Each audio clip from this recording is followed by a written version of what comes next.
जय श्री राधे। वैशाख महात्म 20वां अध्याय। श्रुतकीर्ति कहने लगी कि मुनिवर, वैशाख धर्म के महात्म में सुनते सुनते मेरी तृप्ति नहीं होती, क्योंकि भगवान विष्णु की कथा सुनकर किसके कान तृप्त होते हैं। मेरे पूर्व जन्म के पुण्य उदय हो गए हैं। मैं आपके मुख से निकले अमृत रूपी वचनों को पान कर कृतकृत्य हो गया हूँ। मुझको मोक्ष आदि की भी इच्छा नहीं है। आप मुक्ति के दाता भगवान विष्णु को प्रसन्न करने वाले दिव्य धर्मों का उपदेश करते जाइए। इतनी वार्ता सुनकर श्रुति देव जी बोले कि राजन, पापों को नष्ट करने वाली मैं एक और कथा कहता हूँ।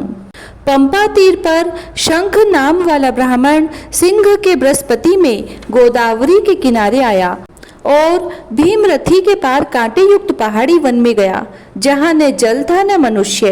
वह मध्याह्न के समय वृक्ष की छाया में बैठ गया। उसी समय दुराचारी वह सबके प्राणों का घातक एक व्याध वहां पर आया और ब्राह्मण के कानों में चमकते हुए सोने के कुंडल देखते ही उसको पकड़ लिया तथा उसके कुंडल, जूते, छतरी, माला, कमंडल सब छीन कर उसे जाने की आज्ञा दी।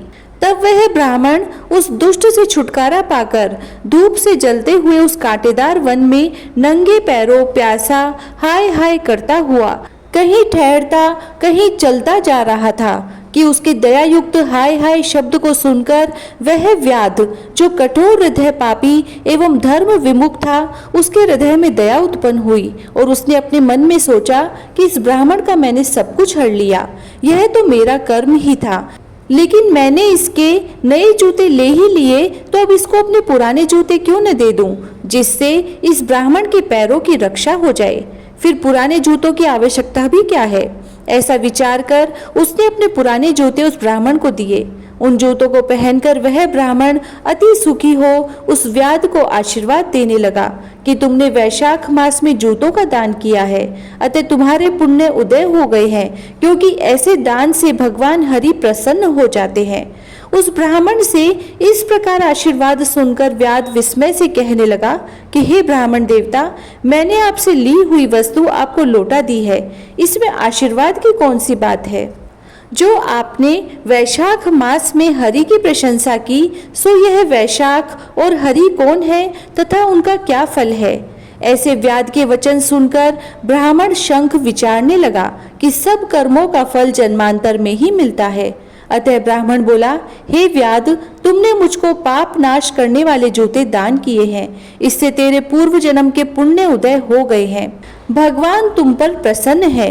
उसी समय मृत्यु द्वारा कल्पित एक सिंह व्याध के वध के लिए दौड़ता हुआ आया, परंतु बीच में एक देव कल्पीय हाथी को देखकर पहले उसको मारने का उद्योग करने लगा। फिर उस वन में उस सिंह और हाथी का घोर संग्राम हुआ, जिससे वे दोनों थक कर गिर गए और एक दूसरे को देखने लगे। सब पापों के नाश करने वाली जो कथा मुनि ने व्याध को सुनाई, वह उन्होंने भी सुनी, जिसके सुनने मात्र से ही उनके सब पाप नाश हो गए तथा पापों से मुक्त होने के कारण वह पशु योनि को त्याग दिव्य शरीर धारण कर दिव्य विमानों में बैठकर अप्सराओं से सेवित हाथ जोड़कर खड़े हो गए। उस मुनि ने उनसे पूछा कि तुम कौन हो और अकारण ही इस वन में एक दूसरे को मारने के लिए क्यों उद्यत हुए। तुम्हारी मृत्यु कैसे हुई, यह सब कथा विस्तार पूर्वक हमसे कहिए। 20वां अध्याय समाप्त। जय श्री राधे।